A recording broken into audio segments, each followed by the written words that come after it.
Three. Good afternoon, everybody. This is Jeff J. Brown, China Rising Radio Sino Land in Chiang Mai, Thailand. And on the air today is Mr. Russell Bentley in Donetsk, Donbass. How are you doing today, Russell? Doing great, Jeff. Glad to be on the show. Good to see you, man. And first off, I'm really honored to have Russell on today. I mean, after I read his book, I was like, "Geez, Louise." And I would like to thank our mutual friend Eric Arno for putting us in touch. And so a little bit about Russell. He went to Donetsk in December 2014 to fight fascism and to help people of Donbass. He served a year in the Novo-Russian Armed Forces in Vostok Battalion, Han Battalion, Spetsnaz, and DPR MVD military police. In 2015, he began making videos and doing human aid work and has continued to this day. He has written a book about his time in combat called Donbass. That's a great book, and it's a good one too, called Donbass Cowboy, and is currently working on a second book about his life before he went to Donbass. He is married to a local school teacher and is a citizen of the Donetsk People's Republic. He loves Donbass. It is his home, and he plans to live there for the rest of his life. Now I need to plug Russell's outstanding work.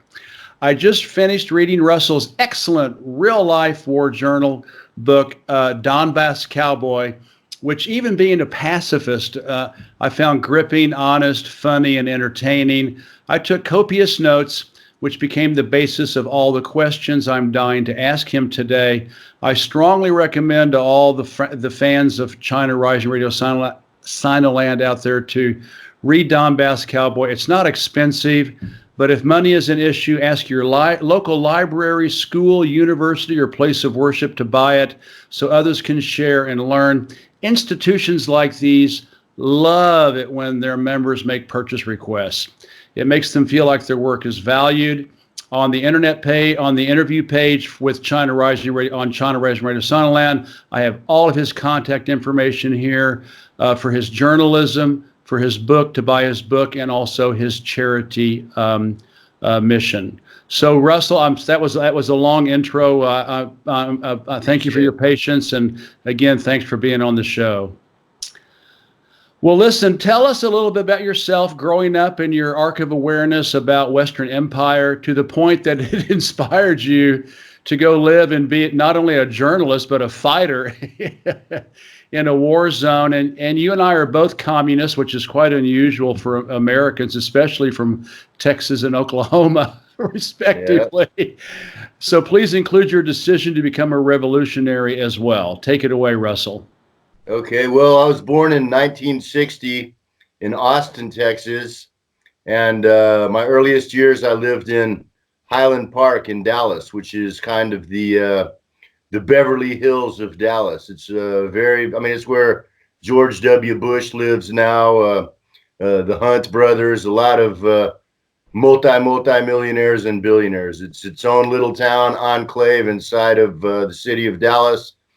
And my family was pretty wealthy when I was young, and I grew up with friends that were not wealthy, and I'm talking about like, in single digits, first, second, third grade. And I saw the economic disparity between kids that lived by the railroad tracks just a couple of miles away, that were my friends, and they would come to my house, and they were like astounded at the difference, and the wealth. And also in Highland Park, pretty much every house in that little town, they have an apartment above the garage in the back, which was called the servants' quarters. Wow. And everybody pretty much had a live-in maid and, their yard man, their chauffeur, like that. And we had a maid named Vera, a young black woman, really cool, really nice. And she wasn't a live-in maid, but she was there like, from dawn till dark every single day. And I really loved her a lot. She was so sweet and cool.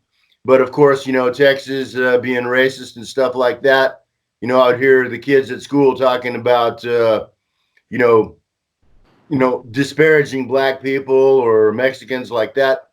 And I'd be like, how can you say that? I know Vera and she's black, or my great grandparents' chauffeur, Lonnie, who was really cool, man, a Dallas blues man from the old school, and I really loved him. And, Wow. it really made me mad, even as a little kid, when people would start saying stuff about black people because they were talking about people that I loved.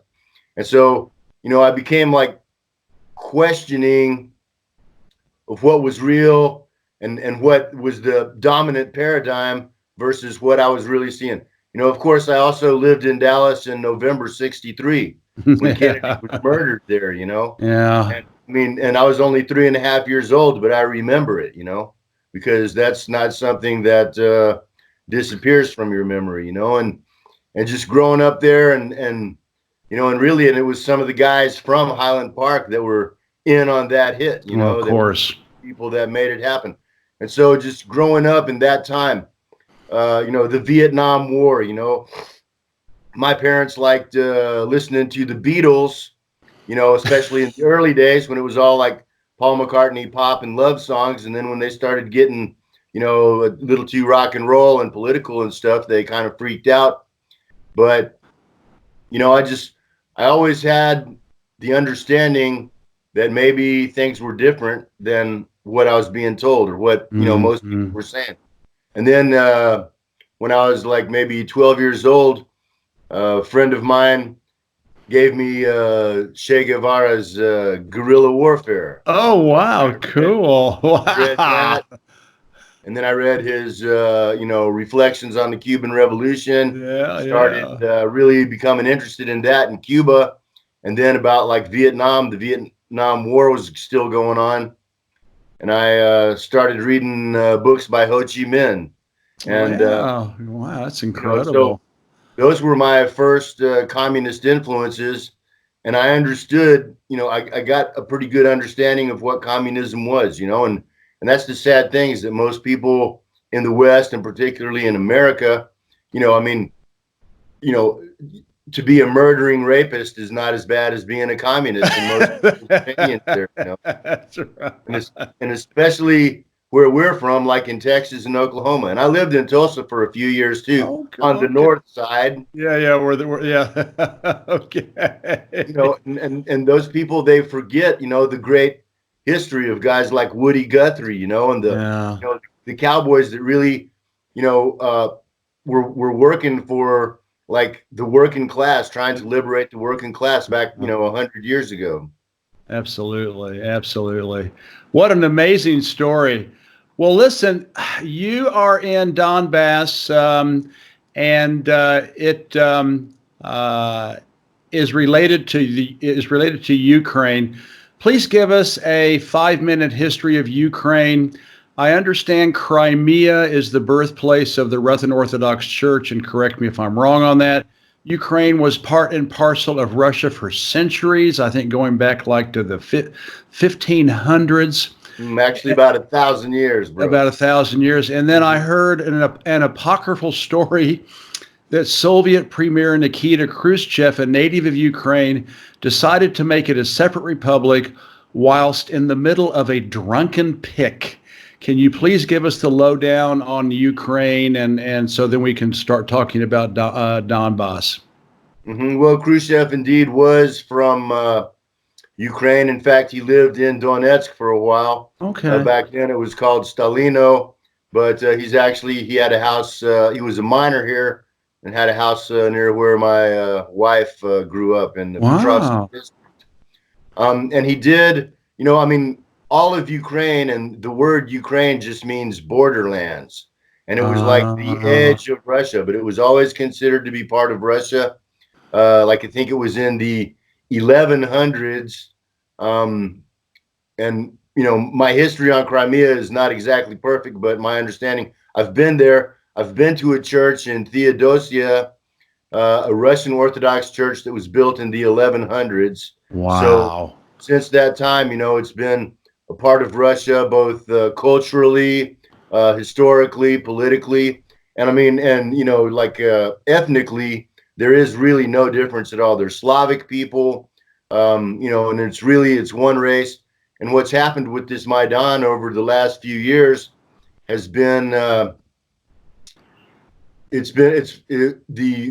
Maidan was part of Operation Gladio, which I'm sure what NATO did after the Second World War. Yeah. There was a lot of traitors in Ukraine and also in the Don Basin and like Rostov in Russia that joined the Nazis, the German Nazis, when they invaded in the Second World War, because this was after the civil war between the Red Russians and the White Russians. White Russians, yeah. And so a lot of these guys that had been either themselves or related to White Russians during the Civil War joined the German Nazis when they invaded. And, I mean, they were some of the most criminal and sadistic war criminals. They even, disgusted the German Nazis, and they committed atrocities. No, I mean, seriously.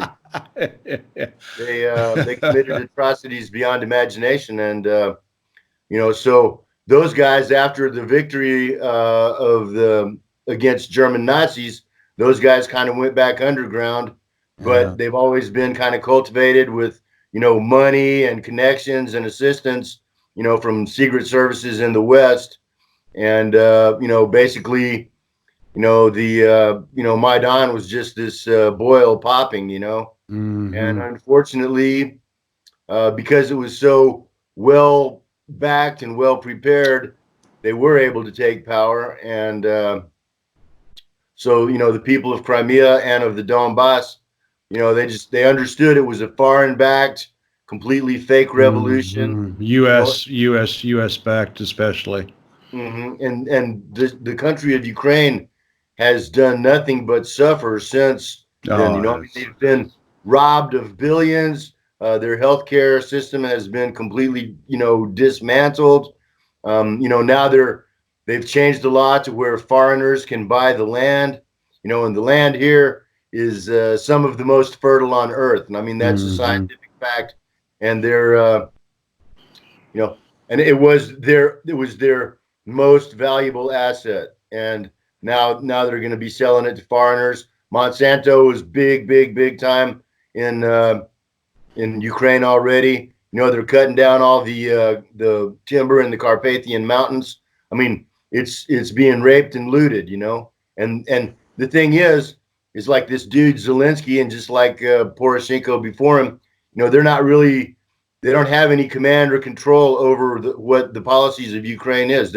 They take their orders from the oligarchs States, and from the oligarchs. Yeah. Well, I mean, but even more than that. Yeah, the United States. CIA, NATO, like that. That's unbelievable. Hey, listen, just because Crimea was such considered to be such an outcry in the West when they voted overwhelmingly to rejoin the Russian Federation. You wrote in your book that Crimea had voted twice before 2014 on rejoining Russia after the fall of the Soviet Union in 1990. I did not know that. What happened earlier? Well, there was the referendum, which they separated and rejoined Russia in 2015 or 14, but also right after the dissolution of the Soviet Union, there was a referendum that was non-binding, but most of them voted back then to a big majority to go back. Okay. So there was historical precedence when they did vote overwhelmingly in 2014. So that actually weakens the Western propaganda even more, that it was some sort of a sudden plot. Okay, very interesting.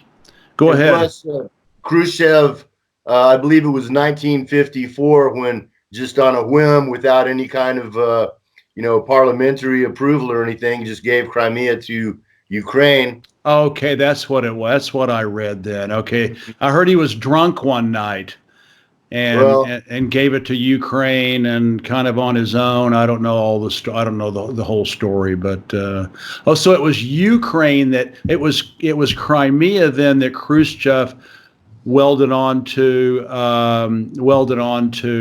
Ukraine in 1954. Okay, that's yes, because I mean it had been since I don't know, the 1700s. Catherine the Great liberated it from the Turks, and so then it was part of Russia. Okay. Listen, your book describes a titanic duel between Western fascism and Eastern socialism. If the definition of the latter is Mao Zedong's great mantra, serve the people. And it was just throughout the book there was this anti-Russian racism that seemed to play a big part of Ukraine's raison de guerre, the reason that they were trying to, fight Donbass. Is this still the case, or is it now a question of Donbassians hanging on to the territorial gains they have made?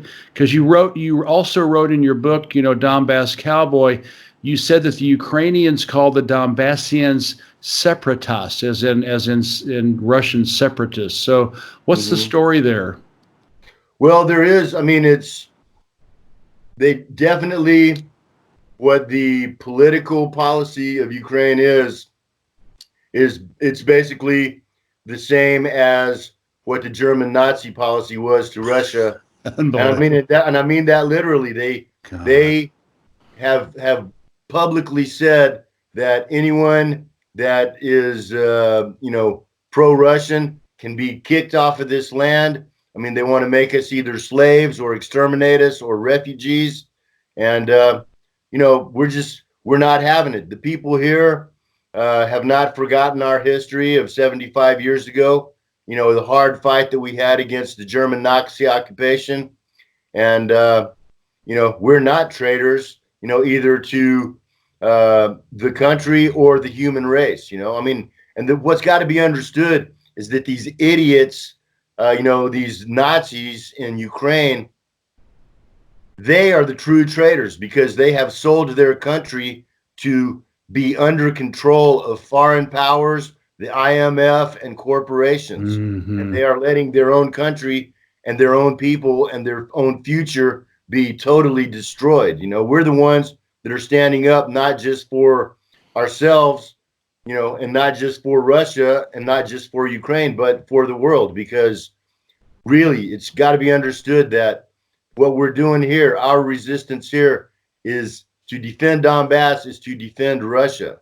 And the whole thing about Ukraine, it's like Zbigniew Brzezinski said. He said that, Russia plus Ukraine is an empire, and if you can break away Ukraine from Russia, if you can put a failed state right up to the border of Russia, then, you can distract Russia from all world affairs except for defending itself. And that is exactly what they're trying to do.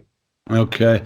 Yeah, you mentioned that about Zbigniew Brzezinski, because I know that for centuries and centuries the Ukraine was called the breadbasket of Russia, and you said it has some of the best land in the world. It's sort of like the France of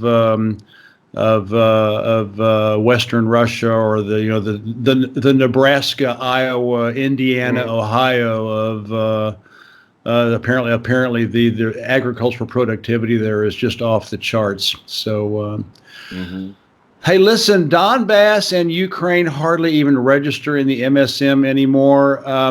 Give us a quick sitrep, a situation report on the war between the two sides. Is it still war? Is there a ceasefire? What's going on? Well, supposedly there is a ceasefire, and I can tell you it is unilateral on our sides.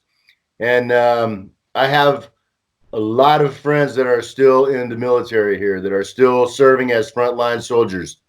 And it is a fact that on our side, when these guys go to the front, they're given, they have AK-47s, whatever. Every round is counted when they go to the positions. And when they come back, every round is counted.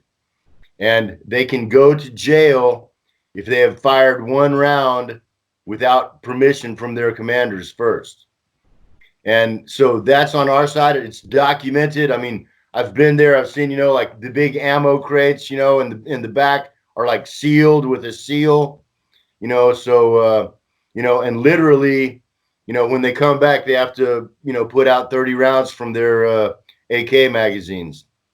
So there's a ceasefire on our side. On the other side, I mean, and especially since the beginning of this year, the provocations, the attacks on our positions and on our civilians.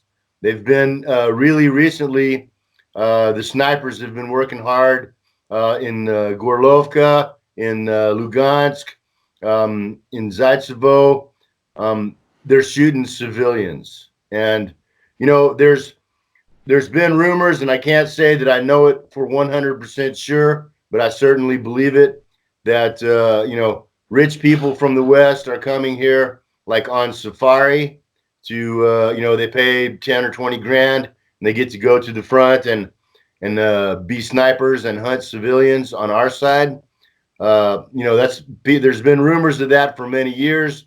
And although I don't have definitive evidence, I believe it's true based on some of these instances, like a little 5-year-old girl sitting out in the yard and somebody shooting, not her, but, 2 or 3 feet all around her while, her mother is, screaming and crying on the side of the building, stuff like that. Guys getting shot in the legs, just while they're trying to repair their house from shelling, stuff like that. It's ongoing.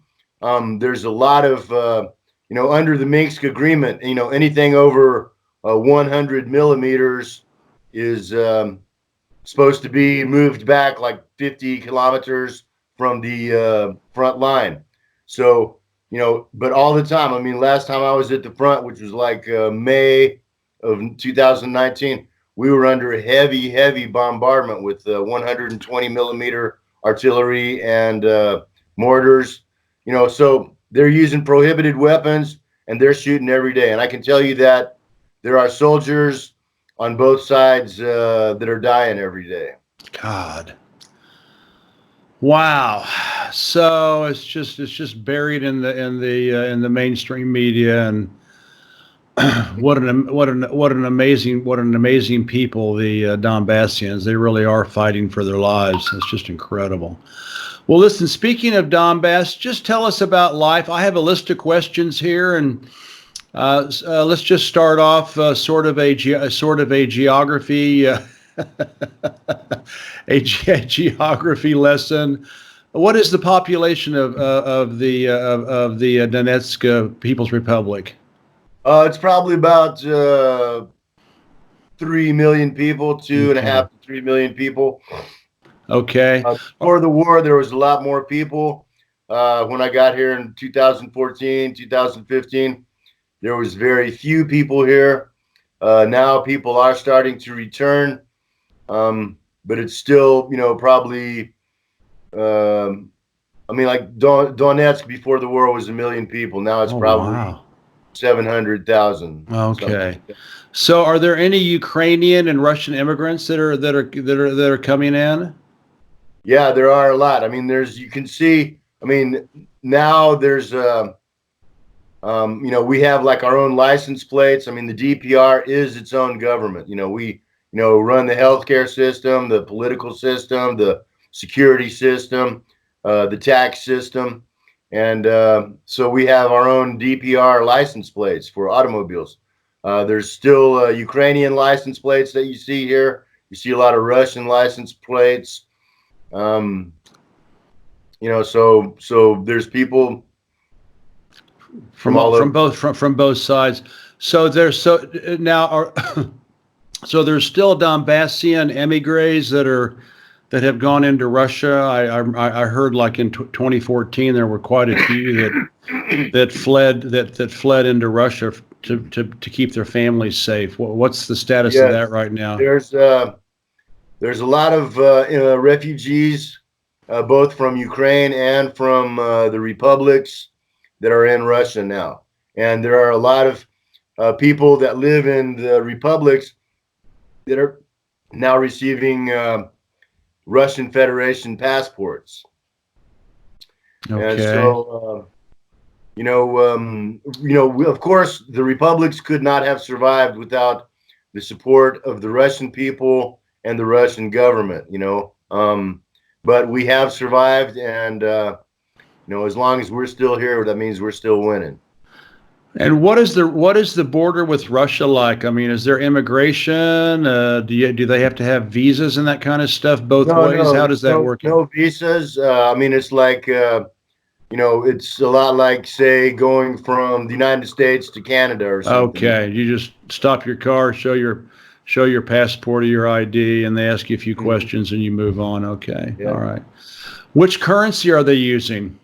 We use the ruble. When I first got here, it was they were still using the hryvnia, and then in 2015, for a while, it was like either or, and then they finally just went exclusively to the ruble. I mean, there's a lot of money exchange places around. If you have hryvnias, you can change them for rubles. If you have dollars or euros, you can exchange them. But like in the stores, they take rubles only. Okay, gotcha.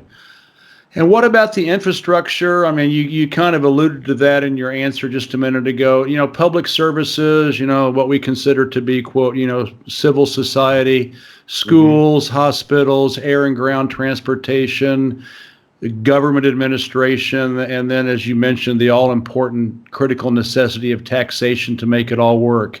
Just give us a little bit, paint us a picture of that. Well, first of all, the quality of life here is very good, very good. I mean, the crime is basically non-existent. I would say that this Donetsk is safer than any city in either Europe or the United States of, similar size, as far as having your car stolen or getting mugged or your house broken into, something like that.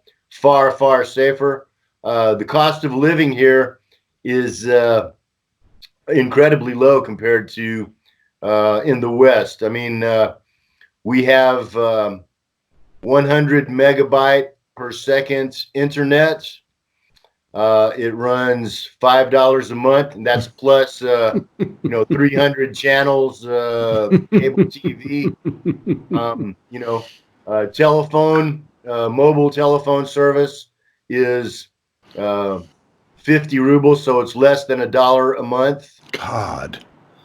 If you want 5 gigabytes of mobile internet with your phone service, then you pay $5 a month. Unbelievable. I have a furnished 2-bedroom apartment in the center of the city, like in the best neighborhood in the city. It's nicely furnished. I mean, it's nothing fancy, but it's completely comfortable, and everything I need is right here. It cost me 5,000 rubles a month, which is less than $100.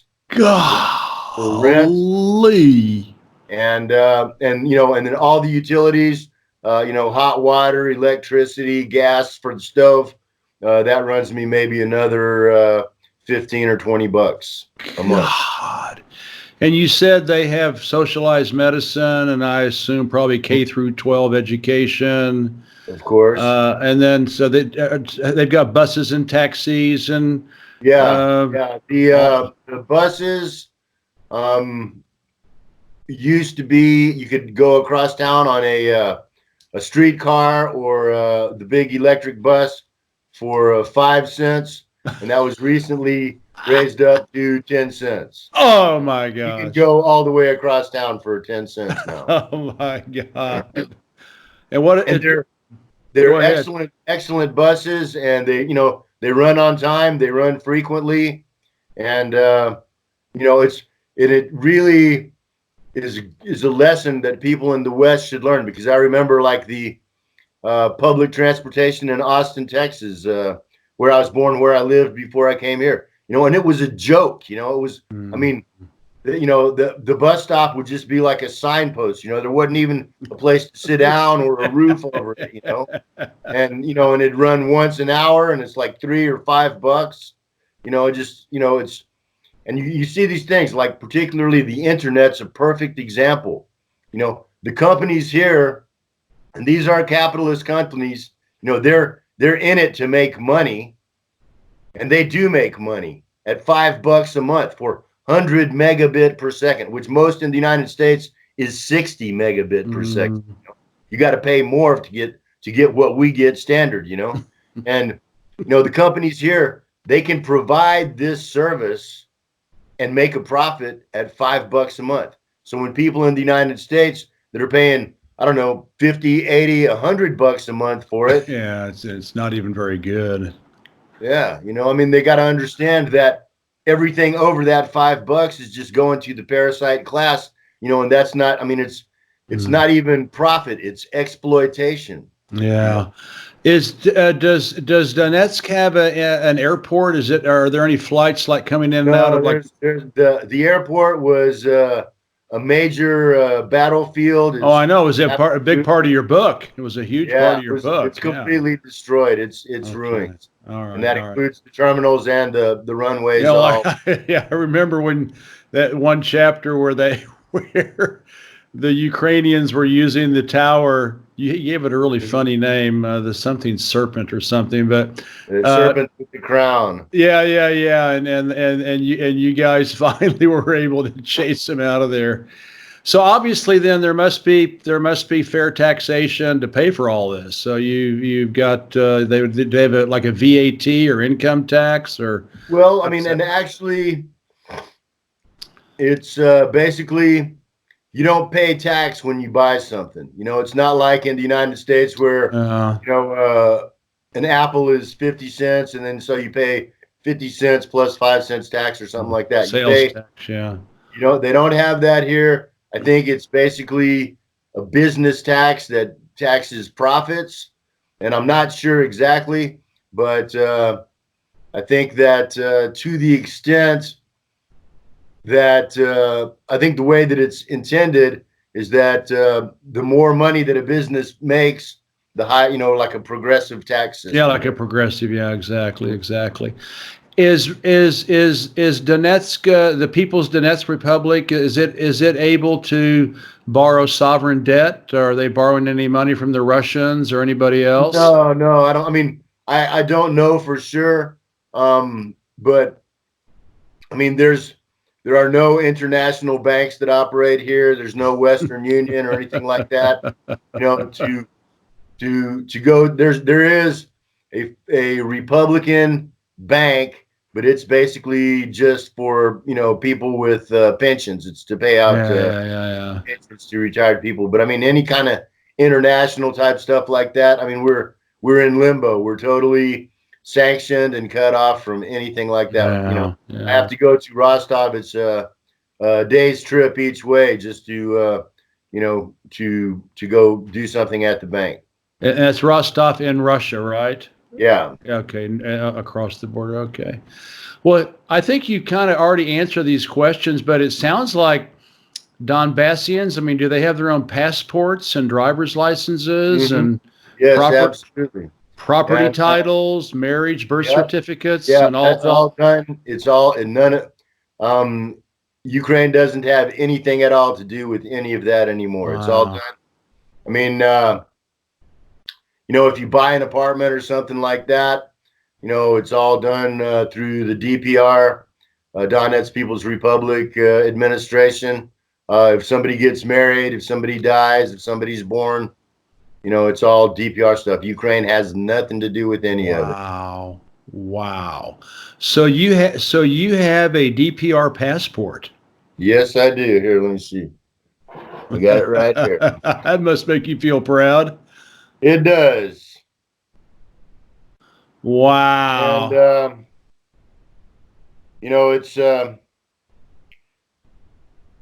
it's a very helpful thing to have too, because my there you go. My American passport, which is supposedly still valid for a few more years, but my Russian visa was only for 30 days when I came here.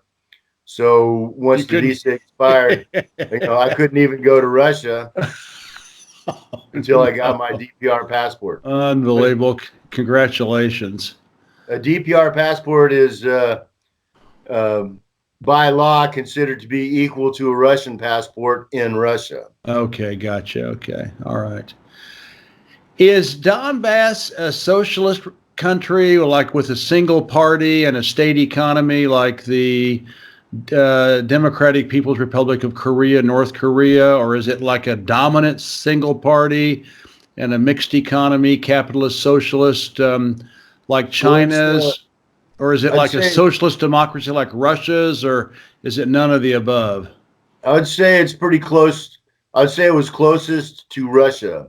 Okay. As a comparison, there are multiple political parties here, Okay. and there are, capitalist enterprises here, private-owned businesses for sure. But I mean, they're basically controlled as to there are no monopolies, and nobody's allowed to price gouge or exploit people. That's okay. So yeah, it sounds a bit like Russia. And are there any state-owned companies, like is heavy industry state-owned, or is it in private? And I mean, again, I can't say for sure. I know that at one point there's a really, really big steel plant here in Donetsk called DMZ, and it had been shut down for a couple of years, and the previous leader of the DPR, Alexander Zaharchenko, basically expropriated it and opened it up and started it working again. And then he was killed. He was assassinated. And after the I'm sorry to laugh, but it's, when you steal something that big, you got a bullseye on your back. Well, he didn't steal it. He liberated it. Oh, yeah. Okay. It was a Ukrop oligarch who owned it. And so he liberated it from the Ukrainians. Okay, my mistake. Then I apologize. All right. Okay, so I mean, and Zaharchenko was a great man, and he was. Okay, my apologies. I didn't know. Well, the way I heard it, it was like he stole it. So okay. No. I mean, and he wasn't, and it wasn't for himself either. I mean, what he did is he said this Ukrop was saying, he was using it as an economic weapon, saying I'm not going to open it up until as long as the DPR is there, and there was thousands of people that worked there that were out of work. And Zaharchenko didn't say, okay, this is my plant now. He said, we're going to open it up and we're going to put these 5,000 people back to work. Wow. So basically, he was probably killed by the Ukrainians. Yeah, that's I mean, the Ukrainians do have hit squads here working. I mean, they killed a lot of they killed Givy and Motorola, two of the biggest and greatest commanders. Givy was murdered in his office by a bomb. Motorola was murdered in the elevator to his apartment by a bomb. Zaharchenko was also murdered by a bomb.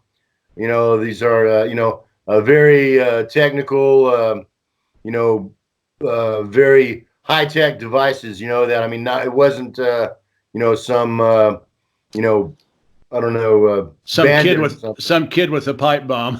Right, exactly. So definitely, assassination is certainly part of the playbook that the Ukrainians and their Western masters employ. The United States and Europe. Well, I think you kind of answered this, but I do understand that Donbass has like some fabulous mineral wealth. Manufacturing and heavy industry, and I forgot to and not to mention agriculture. Do you feel like it sounds like it is that? Is it being exploited for the common good of the 99%? Okay, or is it? So it's not like Ukraine, which is owned by a handful of oligarchs. No, it's not at all. I mean, the coal here is some of the cleanest, best coal in the world. And it's also pretty close to the surface. In fact, there's places where, like out in the country, people from a village, maybe a dozen dudes can get together with shovels and go dig down 20 feet and hit coal, and then they got free heat for their stoves and stuff, Wow. So the coal is very good. The agriculture, like I said, some of the very best in the world. The steel making here is, par excellence, and the skill of like the blacksmiths, and the steel workers here is among the best in the world. Yeah. They have a not just like as far as building, I don't know, buildings or something like that, but artistically, they have a place called the Forge Figures Park, which is truly, it's an amazing collection of steel artwork and really very beautiful. So they have a lot of stuff from agriculture to steel to coal mining, and and also, of course, this is a highly cultured city. There's like a dozen universities here. There's a medical school. There's a music conservatory. There's technical universities. There's liberal arts colleges. There's we have an opera house. We have a theater. We have a philharmonic orchestra. I mean, it's really, and in the center of the city, it's easy to forget that there's a war going on because life is, 98% completely normal here. Yeah. But just a few miles away, there's cannons and bombs and machine guns going off on a daily and nightly basis. And patriots fighting for the freedom of everybody else in the country. That's just amazing. What is the fate of other predominantly Russian provinces in Ukraine? I think they're like to the south and to the west. I know there's like Odessa, where there was that horrific fascist massacre of Russians in 2014. I think another was maybe called Mariupol. Mariupol, yeah, Mariupol. What's happening with those people? What's going on? Well, I can tell you that in Odessa, after the massacre there, where over 100 people were burned alive in an ambush, a truly terroristic mass murder that was done exactly by the people that the U.S. backed here. After that, because these Western Ukrainians, they, just like the German Nazis before them, they look at ethnic Russian people as like Untermenschen, subhumans. And so for them, I can tell you that in Odessa, particularly in 2015 and 16, there was a huge occurrence of young girls disappearing, teenage girls, all the way down as young as 5 years old. And it was, and Odessa, has been like, an international seaport for hundreds of years. It's kind of always had a reputation as like a tough, kind of mafia. Yeah.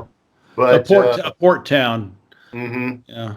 And but nothing in its history was like this disappearance. Hundreds of young girls just, went to school one day and never came home.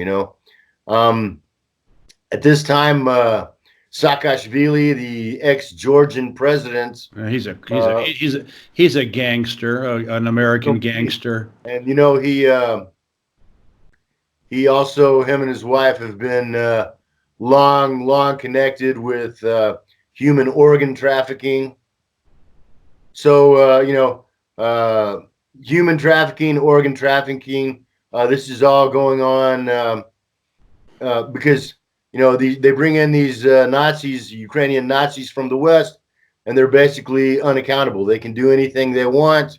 If they rape or murder some girl, nobody's going to, investigate. I mean, it's like the cops are the criminals. Yeah, So they yeah. get carte blanche.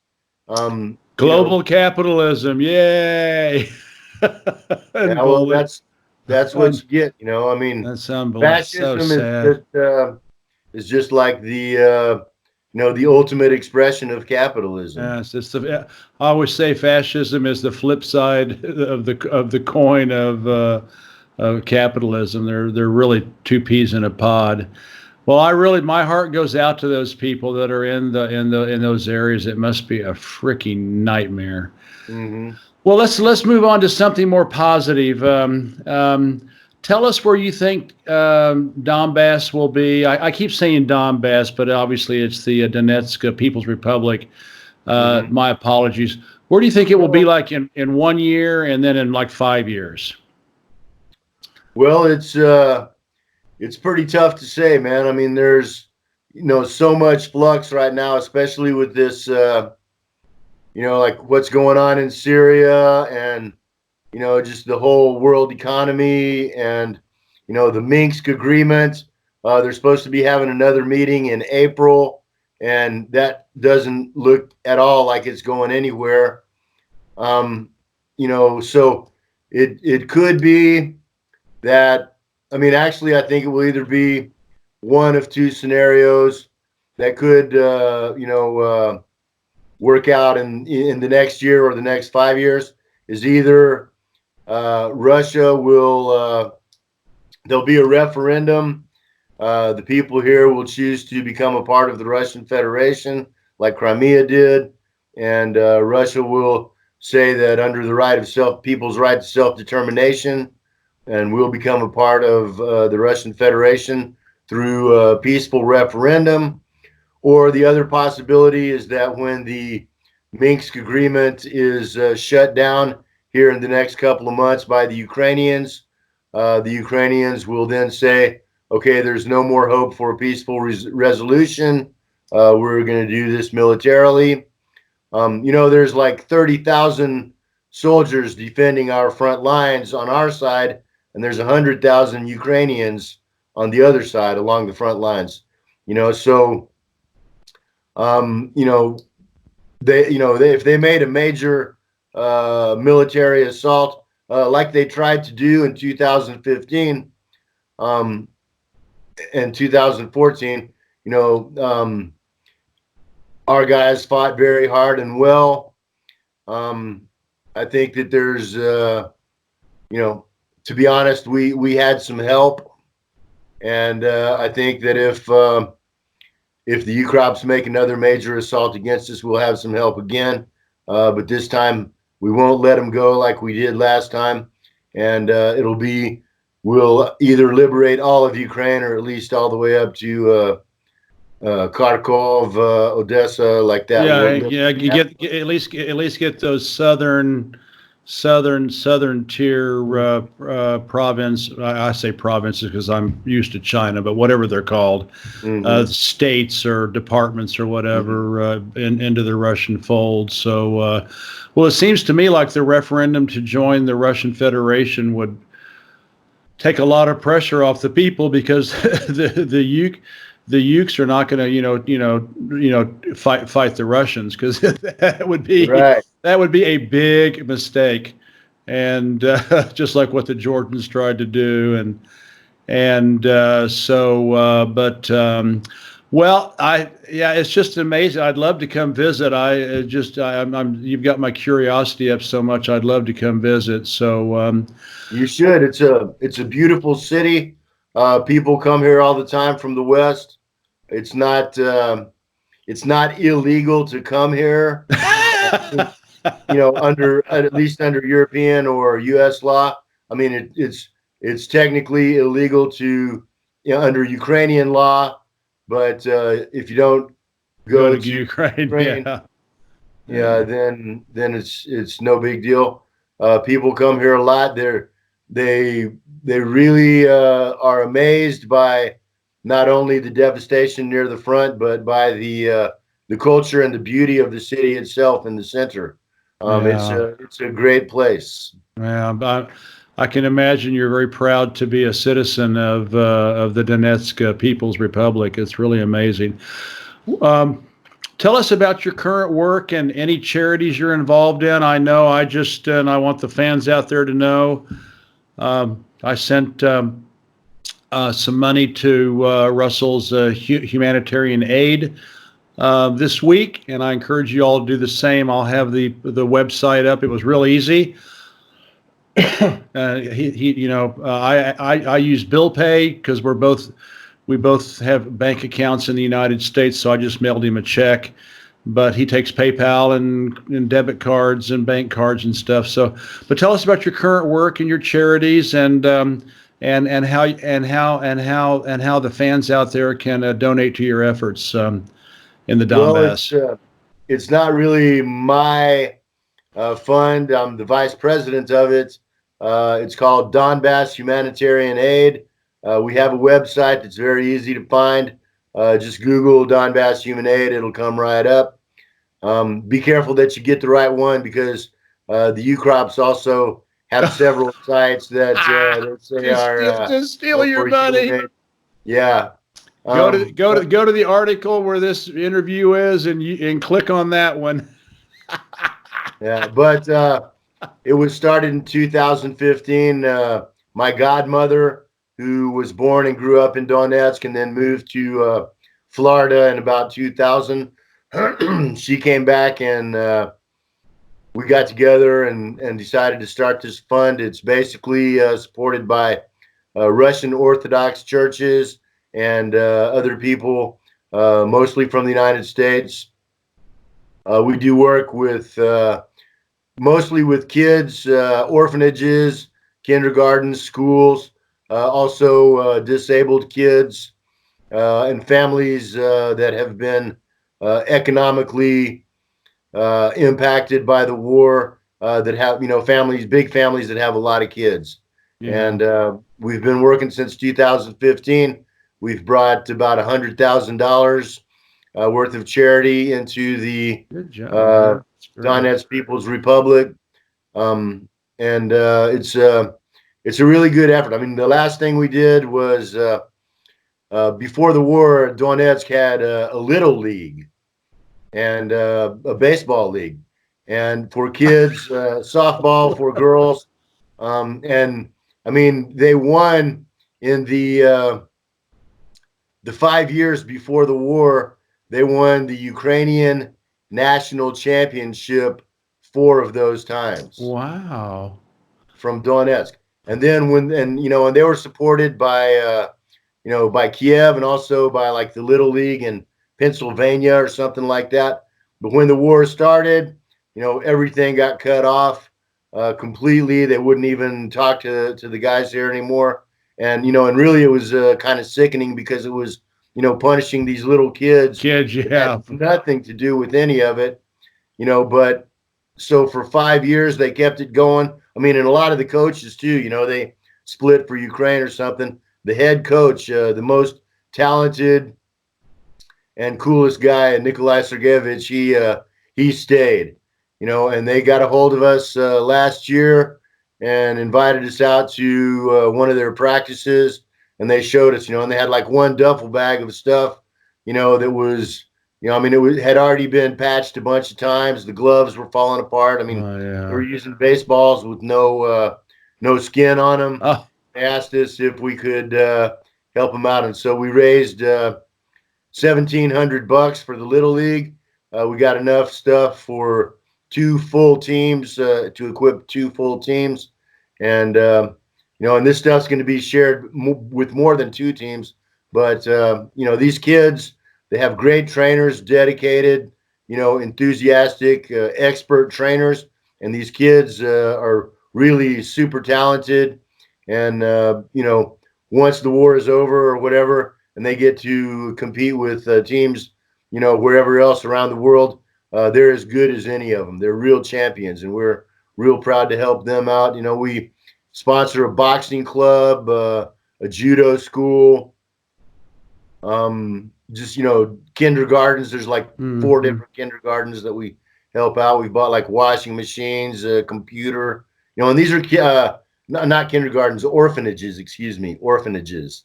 And, the kids here, the orphanages is something that the state takes very seriously and are very dedicated to. And, they take good care of them. They make sure that everything's that they need, they have, that everything's on the up and up. And we help those out too, man. So you can find on excellent. on my Well, I'm glad I sent my money. yeah, thank you very much, dude. Appreciate that, Jeff. And well, listen. So I encourage everybody to go to the website that's on this web page on China Regimented Assigned Land, so you make sure you get to the right one. And because I sure as heck wouldn't want to give my money to Kiev and in the Ukraine. So well, before we sign out, what projects do you have in the pipeline? You're married, you're settled in Donetsk People's Republic. You've got your life's there. But what have you got going over the next year or so? Well, we're going to continue on with the human aid work. I also do like counter propaganda, information warfare. Mm-hmm. You mentioned that in your book channel, a lot. Russell Bentley. I'm on Facebook and the Russian version of Facebook called VKontakte. I've been banned for life on Twitter and also Live Leak, like the German or the English kind of YouTube. But I do have a YouTube channel. It's got a lot of really good videos on it that I've been doing over the last 5 years. Even some combat footage from when I was in the Army all the way to our latest human aid and human interest type stuff. Yeah. We talk a lot about politics. I also I have a website, a blog, russelltexasbentley.com. I write articles and publish articles there. Fort Russ News also publishes a lot of my stuff. And they're a great news site for just progressive news, world geopolitics and like that. So I'm making videos. I'm writing articles. I'm going to be working on my autobiography of before I moved here this year. And, I'm going to keep doing the human aid stuff, and like I said, it really could be that I might have to, go back to defending the Republic again. This crop attack comes, and I'm ready for that. I have an AK-74, and I keep my my combat backpack packed. So I'm ready. You're ready. Well, he really for those of you who have not read his book, he his stories on the war front in his book are just incredible, and they're just so honest and fresh and no big deal. This is the way it is. I really enjoyed it, and even though I'm not a big fan of war, but I didn't realize the Minsk agreement was so critical to keeping the keeping the Ukis from pouring over the border. So let's hope that doesn't happen, Russell. We'll see. Well, listen, don't worry about the all his Facebook and website and VK, which actually you and I are friends on VK. I don't know if you know that, but and I've got his YouTube channel here. I've got all that here. So just you've got it all here, and so he's a lot of people don't like leaving their emails, but he's left his email. He'd be happy for you to contact him and to let him know what you think. So Russell, listen, it's just been amazing. I can see the Donetsk People's Republic flag above the Texas flag. Now that's saying a lot for a homegrown. Well, I mean, and I'm a Texan, but and my code name in the Army was Texas. So yeah, Texas. Texas supports the DPR. Yeah. And of course, Texas and Oklahoma have a lot of fun rivalry, sports rivalry, and so we're practically neighbors. Well, listen, Russell, thank you so much for being on. I'll get this out to everybody across the world. I'll send you all the links, and you're welcome to share this. Blast it out on all your social media except for except for Twitter. And I would love to come visit you, and hopefully it'll happen. So keep up the good work, keep up the good fight, and serve the people. All right, thanks, Jeff. Great talking to you, and I hope we can do it again sometime. Bye-bye. Take care. Okay, bye.